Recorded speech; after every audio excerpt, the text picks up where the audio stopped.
Captain Insano shows no mercy. Straight cash, homie.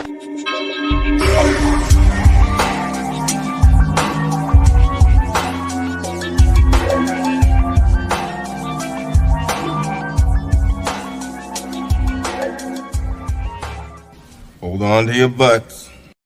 What's up, everybody? Welcome back to the Basic Monsters Game Day podcast on SportsZone Chicago. I'm Ivan Vargas.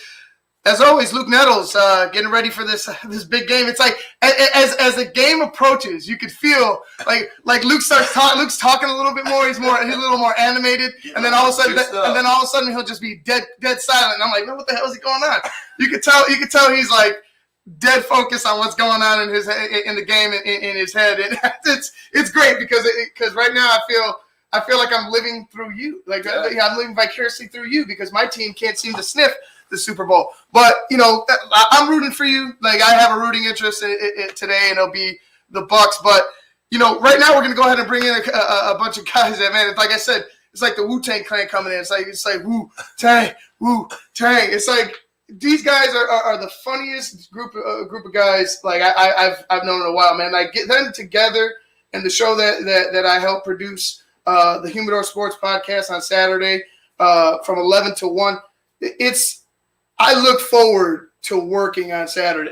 Yeah, because I know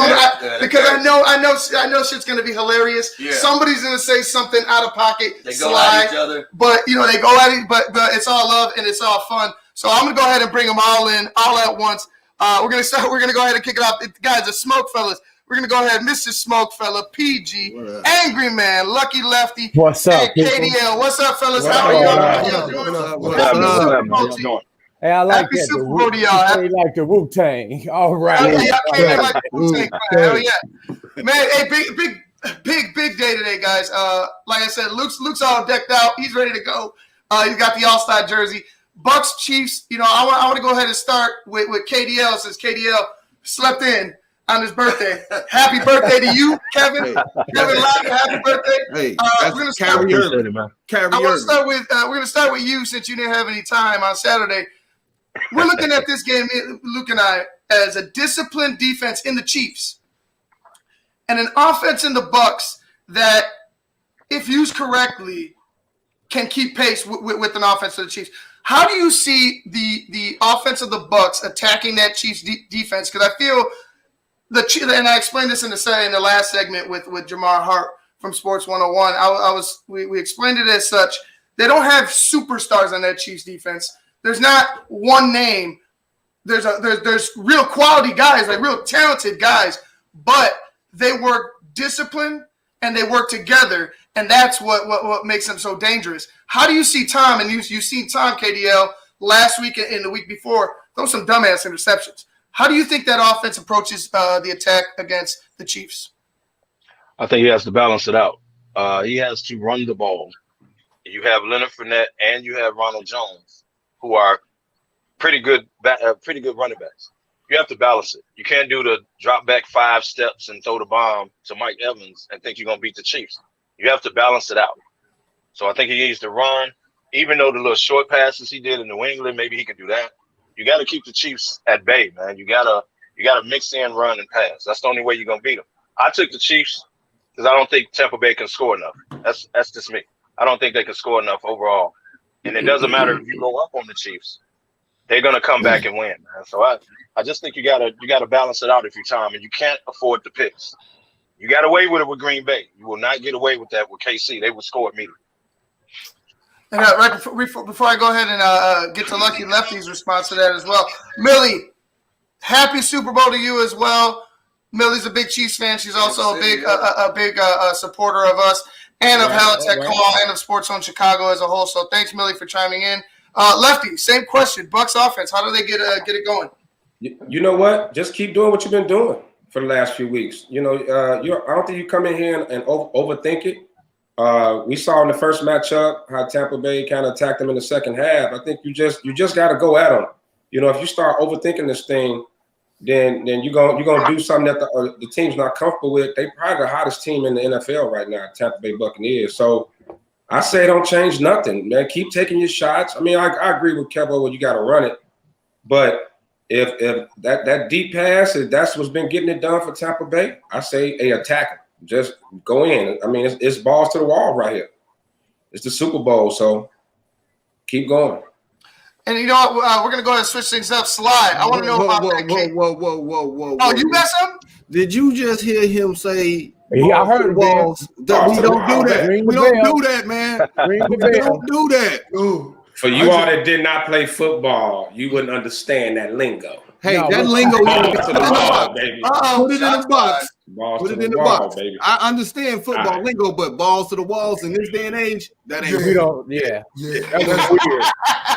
that was was weird. hard. That was hard. Yeah. That's because y'all all are dirt bags, and that's why you think. Hey, Lucky, I wasn't gonna say nothing. I was just gonna let it ride because it went with the conversation. But Y'all Hey, that stop was messing cool. up Ivan's show. Hey, messed up Ivan's show. you didn't catch me. But hey, moving on. Hey, Slide, talk about that Chiefs offense because I know the Bucks, and we've mentioned it earlier as well. That Bucks defense, they're a sack machine. I think they got like 48 sacks on the year. I think one of the keys for the Bucks to win is the point of attack against the offensive line. And I mean, that's usually like, hey, that's a recipe for success for any team. But in particular today, because they don't necessarily need to get home. They need to hit Patrick Mahomes. They need to hurry Patrick Mahomes, get him on the ground. They need to flush them any way possible. How do you see the Bucs defensive line matching up with that Kansas City offensive line? And how do you see that offense attacking the Bucs defense? Hey, Telly, man, that I want to give a shout out to my man. Last time my Raiders was there, the Bucks was there, so we all know what happened in that game. Well, you know what, man? I think that the Kansas City got their 2 tackles out, Ivan. That right there is amazing. Right. You know, but I think it won't be that 223 again. You know, the 203 that he had my man had in the first game against them. But I do think, man, that they're gonna get some pressure on Mahomes. But I'm gonna tell you something, man. Kansas City got to beat him with their speed. I mean, I think, and then I placed bets today. I think Nicole Harmon gonna have a good game. You know, I think he's gonna come out and have a good game. I think you got Hilaire back. He's gonna have a good. You got to run the ball. There's no way he's gonna be able to drop back all game and pass. They're gonna have to let the rookie run the ball, man. Hilaire. Nicole Harmon gonna have a big game. I think that Kelsey is gonna be held within check. It's gonna be okay. But I think you got he their whole offense. If you can't stop Kelsey, you're not gonna win. The Bucs got to find a way to stop Kelsey. You know what, Sly? That's a great point because and it's going to lead into my question with PG. PG, you know, Sly. Look, we don't always agree with Sly, but this is a good ass point. Kelsey, to me, Kelsey scares me a little bit more than Tyreek Hill because you know what Tyreek Hill is. You know what he could do, and you can't really dial up broken plays and have him, you know, extending plays and have him do some extra shit that gets him open. I'm talking about straight up from the go. Kelsey to me is the slow death. It eats you from within. How do you think? Like, who do you think they're going to key in more, Travis Kelsey or Tyreek Hill in this game? If you're the Bucs defense, I think it's still gonna be Tyreek Hill because they're looking for Tyreek Hill with that speed, and they look for him to come off the line. And we know last time he burnt my man from Tampa Bay for like 200 and something yards. He was just getting behind him every time. I think they're going to key in on Tyreek Hill, which is going to open up Kelsey a little bit. But I think the X factor today, I think it's going to be Clyde Edwards-Helaire. I think he's going to have a good game coming back when they try to pressure Mahomes. I think he's just going to dump the ball off. I think he's going to eat today. All right. And last but not least, go ahead, Kev. Real quick. If you double team Kelsey and you make that your option, we don't want him to beat us. Now you pick your poison. Hill had 200 yards in the first quarter last game. You cannot let that happen again, or the game is over. Right. So who do you got like Sly say? Do Hardman bust out and have a good day because you're trying to double team everybody else? Like you got to pick your poison with the Chiefs, man. Well, let me ask this: Do you not necessarily key the entire game, but do you key them in spots? Like, do you key Kelsey? All right, is second and medium or third and medium? Travis Kelsey, and then kind of just keep in mind and let your safeties know, hey, nobody behind you. because you're keying in on Kelce, and then you could do the same in a longer yardage with Tyreek Hill. Do you think they approach that as such, like in spots they start doubling them? I think third down, you got to look for Kelce always. Tyreek Hill is always a threat simply because of speed. So, like I say, man, you got to – and then Mahomes can roll out and do basically anything he wants. Like, he's dangerous, and all his receivers come back to him. So, that's why I say, man, you got to pick your poison, and I don't think Tampa Bay can score enough. I really don't. Chiefs can beat you so many ways, man. So many ways. And if Brady throw that ball away, it's over. Right. And you know what? And last but not least, we're going to get to Mr. Smokefella himself. Ben, I got a question about, because like Kev said, once the Chiefs get up on you, it's just a wrap. Tom versus Pat. That's my that's everybody's I think battle today. That's the war within the war. Tom versus Pat.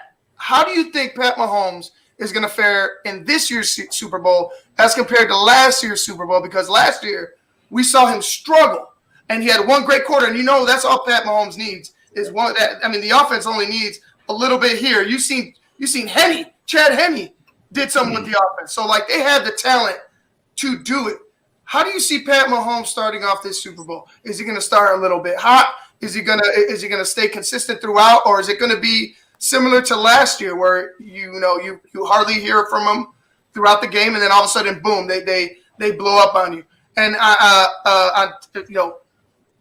matching that with Tom Brady, how do you think Tom is going to fare against a defense that knows he's getting older and that probably wants to come out and attack him? Well, my thoughts on first with my homie. I think he's going to struggle throughout the game, just like he did last year. Now, is he going to come out hot and then taper off, or is he going to struggle and then, like last year, get that quarter? I think it's going to be a little bit of the same, because one thing, the Bucs, that defensive end is going to be out there trying to get him. JP3, as we call him, he hungry. He trying to get another ring. He coming for him. So if you can keep, the run game down and you can get back there. And the one thing that we used to say about Tom Brady, if you can get him dirty, like you said early in the show, if you can get him dirty, get some rushes on him, hit him, it's the same thing for the young gun, for Patrick Mahomes. You get him dirty. Now, on the flip side, with Tom Brady, he gonna come in with a lot of confidence, and he got them boys in Tampa Bay believing. So I really think it's gonna be a great matchup between the both of them. But I got the Bucs coming out on top. Sorry. We got the Bucs over here. Yeah, I have a question. Go ahead. If JP3 win, which finger he gonna put the ring on? Hey, I was just wondering. you know my name. You said I was going to hell yesterday. You going to hell. Hey, my name for Jason Pierre Paul is, I don't know if you guys ever saw Total Recall, but in my household we call him Quado. That's Quado out there. Hey, man. Come on, get on the hell train with me and Lucky now. Hey, I'm gonna tell you guys another thing that none of us really touched on too, though. This is a battle for a next head coaching position on some team for either guy, and that's going to be Byron Leftwich and Todd Bowles. Those guys, man, that is the real matchup. You could say it's Reed, you could say it's Reed and Arians, you could say it's Mahomes and Brady, but when it all comes down to it in this game, it's Bieniemy. I'm sorry, not who did I say? Not Todd Bowles, Bieniemy and Byron Leftwich. Yeah, those two guys they're who's going to win that? Because whoever wins that, I feel, is the next head coach up on some team. But Bieniemy has the lead on that, right? Yeah, for sure. Oh, yeah, I would say Byron wins this. Byron moves allegedly. up. Go ahead. Allegedly, he has the upper hand, Kev.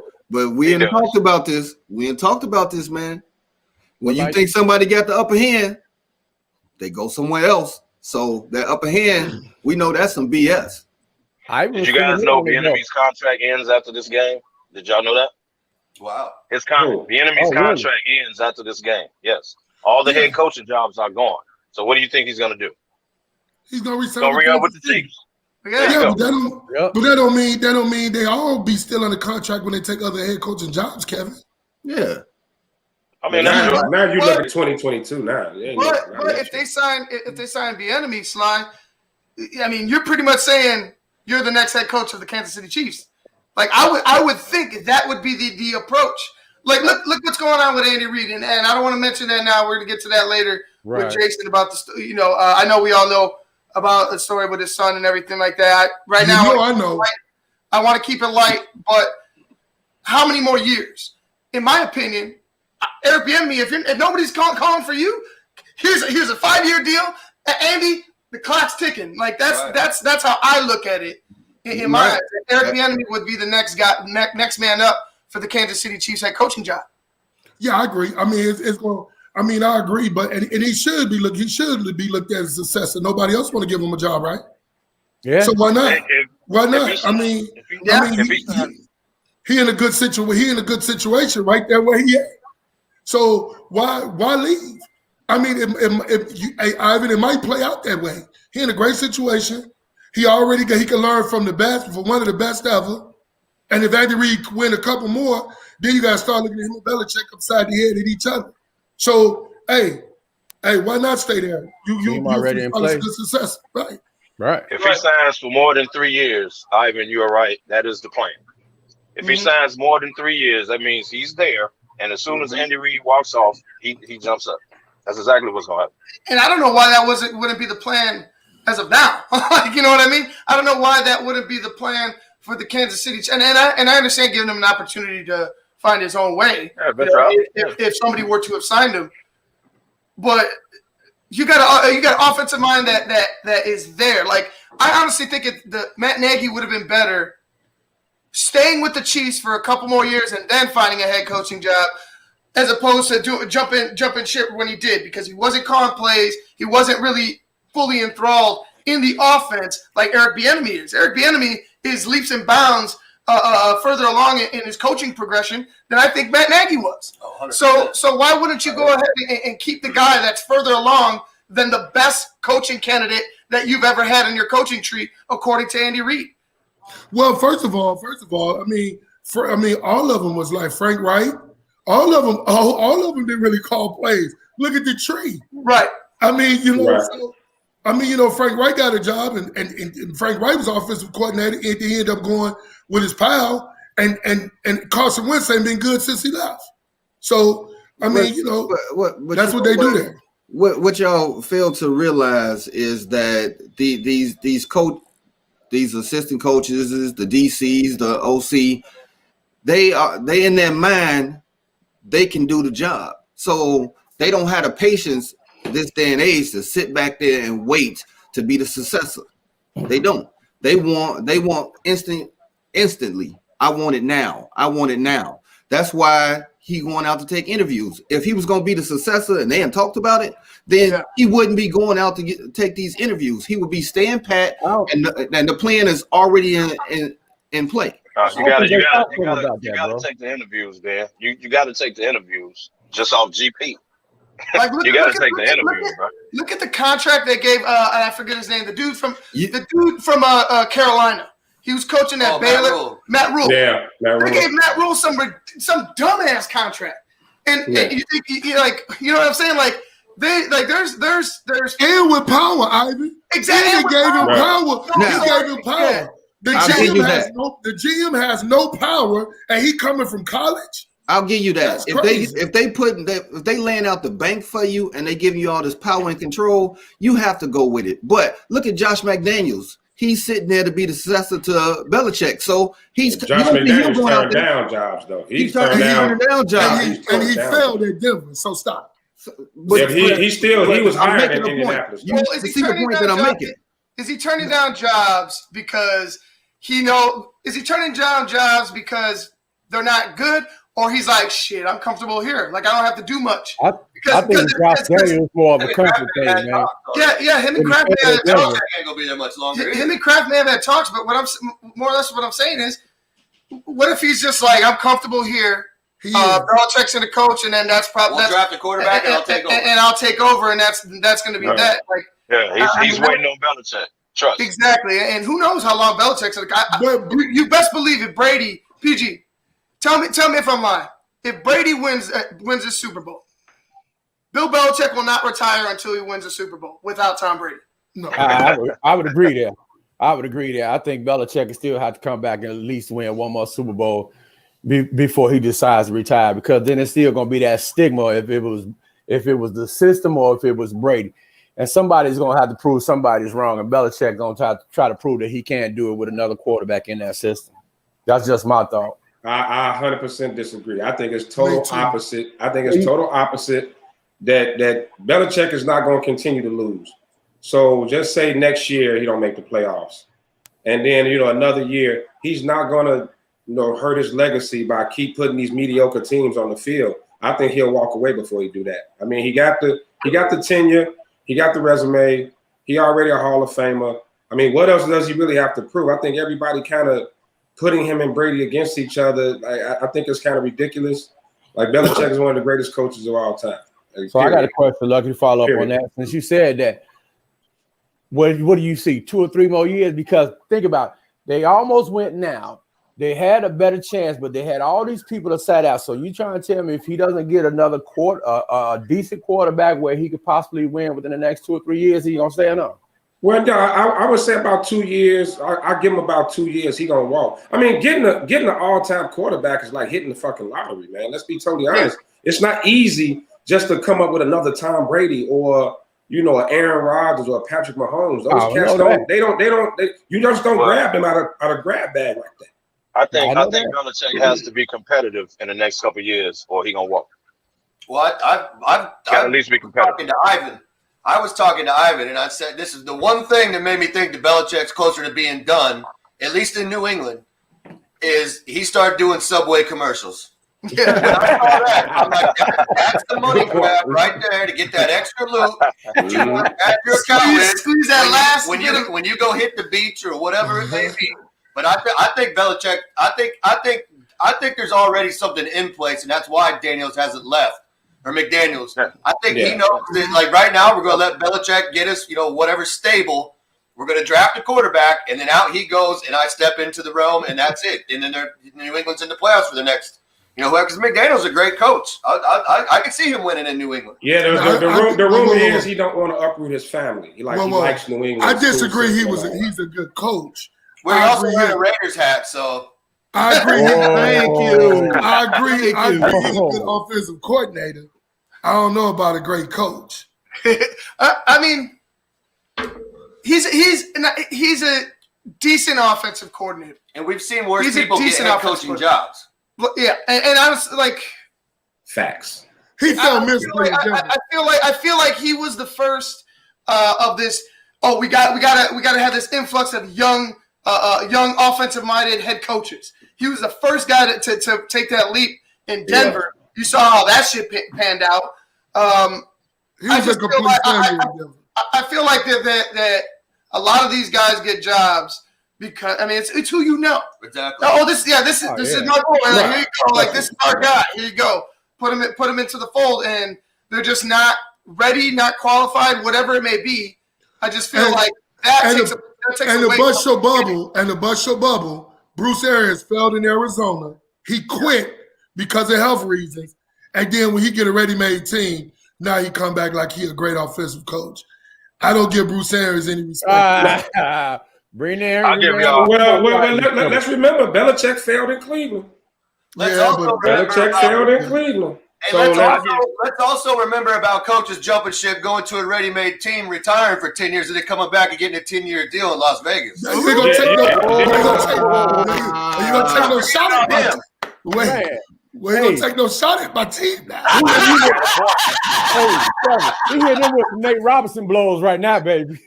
That John Gruden deal. Don't forget to hit like and subscribe. Yeah, please. That John Gruden deal is as dumb as Sly's senior yearbook picture. To wrap things up, I want to go ahead and get your guys' you could give me the score, you could just give me the team. We're going to go ahead in order and get you guys' prediction for today's game. before we head and get out of here with about 4 minutes left. We'll start with Ben. Ben, go ahead and let us know who you think's going to win the game today and by what. Bucks 28-32. KDL. Chiefs 38-31. PG. I'm gonna go with the Chiefs. 34-27. Slide dog. As much as I can't stand Arians, I guess I'll go with the Bucks. 38-34. 38-34. All right. Lucky Lefty. Last but not least. I'm not betting against Touched by an Angel, so I'm going Bucks 31-28. All right. See, this is like a Keep it split. close. This is like a, you know what, we talked about this earlier as well. Like, it just seems to me that this has been the most even Super Bowl that I can recall. Yeah. Like some of the lines is like 3 points, and it's probably not even that. Yeah. You know what I mean? Right. It's probably a slimmer margin than that. I feel like whatever game we get today, I feel like it's going to be memorable. I don't feel like it's going to be a blowout on either end. I feel like it's going to be. I think it's going to be one that we're going to remember for a long time. But hey, man, thank you guys for coming on, man. I appreciate you. Like I said before, I always enjoy producing the show on Saturdays. It's like it's almost like Saturday morning cartoons for me. It's like, all right, cool. Who's gonna say what crazy shit today? Right. What's going on? So, like I said, I always enjoy it. Love talking to you guys. Thanks for coming on. But before Thanks for having us on, bro. Before we go, let us know where we can find you guys online. We'll go in order again. Oh man, you can find me at Mr. Smokefellas 626. That's my Twitter handle. Hit me up. Let me know what's on your mind. KDL. KDL_33. Holla. PG. At GGang 2019. And that's on Twitter. Hey, I'm at Slavet 73 and go Raiders. I'm at Damani_Pew on Twitter and Lefty Luciano on Instagram. Come check me out. Now you Italian. Oh, Right. God. All right, guys. I know the drinks are going to be flowing and y'all going to get together. Yeah, and you know it. They already let go. me know if y'all want to slide on at halftime. We'll pop in, see what's going on with you. But thanks for coming on again, man. I really appreciate it, fellas. Thanks for having All us. right, All man. right, Appreciate thank you. it. All right, John. All right, guys. That was the Smokefellas, man, from the Humidor Sports and Cigar Podcast. Like I said, I love those guys, man. Every Saturday, like I said, it's Saturday morning cartoons for me. Yeah, they're fun, man. Because I mean, it's just like this is what I do. Like this is my cartoon. Like, hey, what's going on? Like what's going on today? Turn it out, sit back and watch. Actually, I don't sit back and watch. I chime in. I produce. I do some stuff.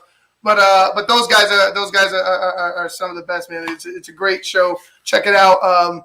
Humidor Sports Podcast, Sports and Cigars on Saturday, 11 to 1. All right, man. That's another segment down. Yeah. Another one to come in an hour. We got Michael Halatek at 2:30 from Halatek Hall. We're going to talk a little bit more about the NFL awards. Also the like I alluded to earlier, the tragic incident that happened over the weekend to Andy Reid's son and others, among others, and let's not forget them because they're the victims of this, and it's been really rough. But on top of that, he'll talk about the Hall of Fame. A couple guys getting in, some heartfelt ones, especially Drew Pearson. We saw last year he was in tears because he never thought he was going to get in. He just felt like he was going to get snubbed, and I feel like rightfully so. But he got in, and we'll talk about that a little bit more with Michael Halatek. But until then, guys, I'm Ivan Vargas. That's Luke Nettles. You've been watching the Base of Monsters Game Day podcast on SportsZone Chicago, 2:30. Check us out, Michael Halatek at 2:30. Captain Insano shows no mercy. Straight cash, homie.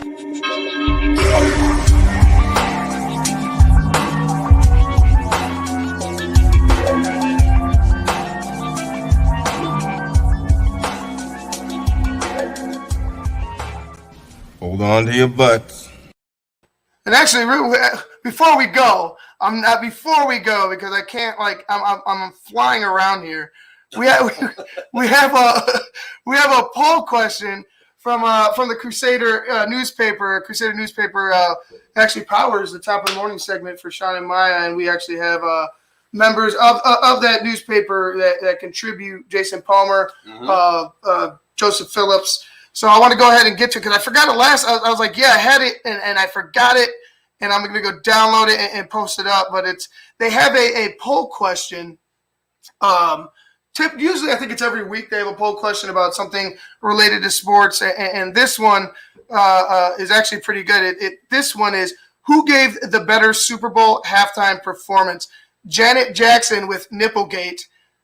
Answer: Michael Jackson, standing ovation. Prince, Purple Rain, In the Rain, or Beyonce, Turn the Lights Out. Again, who gave the better Super Bowl halftime performance? Janet Jackson, Michael Jackson, Prince, or Beyonce? Go to the ChicagoCrusader.com to go and answer that. My bet is Prince. We already talked about this off air. So my bet is Prince. We're gonna go ahead and have the photo up and everything. I'm just like, Jason, I'm sorry. I'm flying here, trying to get everybody in, trying to get questions asked. But like I said, go to the ChicagoCrusader.com to answer the poll question: who gave the better Super Bowl halftime performance? Janet Jackson, Michael Jackson, Prince, or Beyonce? We'll see you guys in the next segment. 2:30, Michael Halatek.